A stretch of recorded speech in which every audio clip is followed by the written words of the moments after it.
Hello, I'm joined by Fiona Frick, the CEO of Unigestion today. Thank you for joining us. Thank you for having me. So over the last 18 months, we've seen the ESG, the green story evolve over time. We've also seen the development of what I understand you're calling social alpha. Can we understand what that means and what role does that play in Unigestion?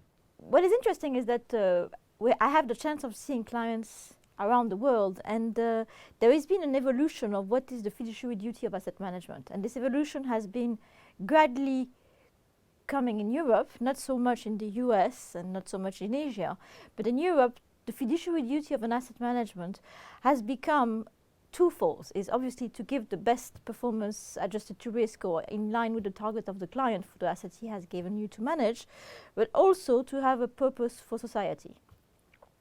And some countries are more evolved than others, but what is interesting today is when you speak with Nordic clients, they ask you to explain and to showcase your performance alpha, but also your social alpha, meaning what is your fund doing for society.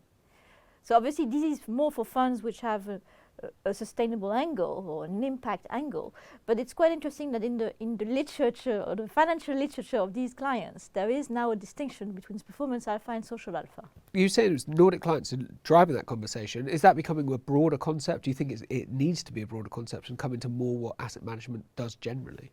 I think ESG should be part of the DNA. Then the question is, ESG, should it be the purpose of the company or not? This depends on the corporate values of the company, etc. What I believe as CEO is that in 10 years' time, there will not be finance and sustainable finance. The finance will have become sustainable.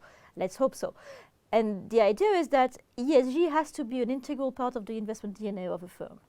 And it has to be aligned with the rest of the investment DNA. So that's why we reflected on our ESG DNA in relationship with what we are, meaning collaborative intelligence between man and machine, academic-led research in investment themes, and also active risk management. So in that context, we've embedded ESG in our investment process around these concepts.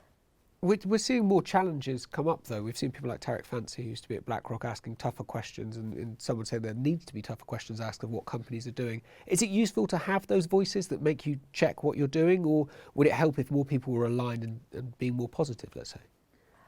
I think it's useful to have questions, because at the end, you have to be authentic in the way you do things. And I think, for example, and there is not one way of doing ESG, and it depends very much of the investment DNA of a firm and is it a stock picker, is it a top-down, is it bottom-up, what asset class is invested in. But there need to be an authenticity and there need to be a roadmap. And I think these are the questions that must be asked to asset managers, which is, what is your roadmap? You're saying you're doing that, but how are you going to get there?